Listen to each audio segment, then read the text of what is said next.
When Judas had gone, Jesus said, "Now the Son of Man has been glorified, and in him God has been glorified. If God has been glorified in him, God will in turn glorify him in himself, and will glorify him very soon. My little children, I shall not be with you much longer. I give you a new commandment. Love one another, just as I have loved you.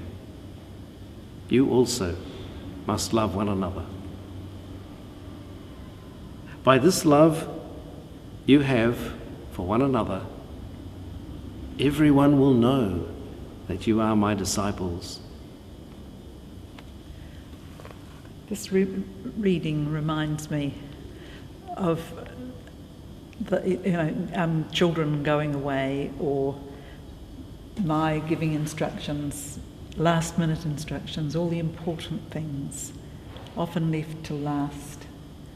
And this just reminds me that this just makes me think of that Jesus is doing much the same, that these are the really important, the essence of our lives.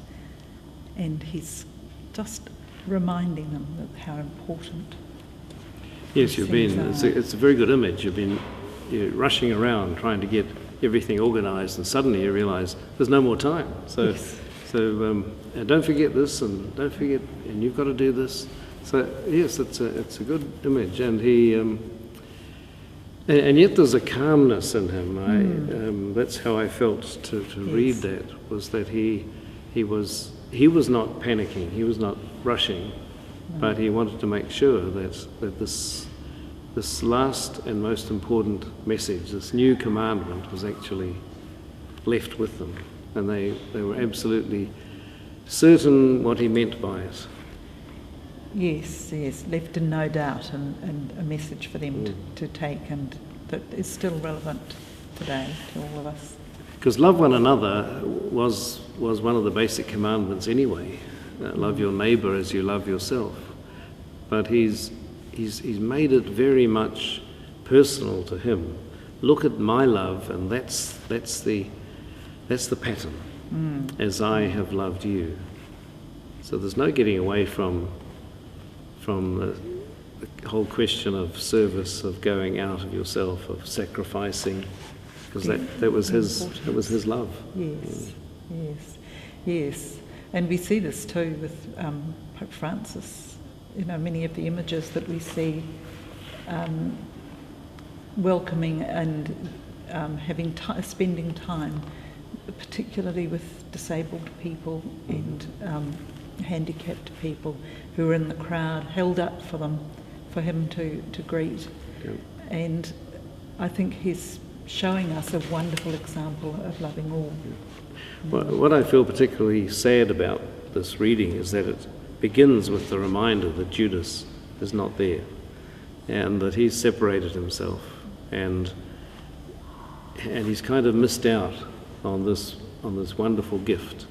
Yes. And I'm kind of saddened by that at that point, but then it's there for a purpose too. And Judas had gone, Jesus said, and it's as though he's not actually closing the door on him, but this has to be said, and Judas isn't there to hear it. But I can't help that, because this is the time that it has to be said. This is the time for it to be said. Yes, I feel too. Yes, I agree about Judas not being there and the sadness of that, because just a little bit before it says, "And Satan entered into Judas." In other words, this wasn't really a choice of Judas, and that he has missed out. Compassion for him too.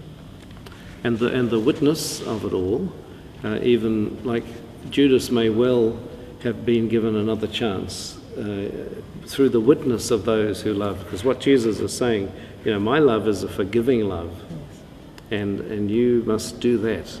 And in that way, when people see that you're not a vengeful group, that you are not out to make people suffer for what they might do, for the choices they might make, that you're there to forgive, because that's That's what the Father sent me for.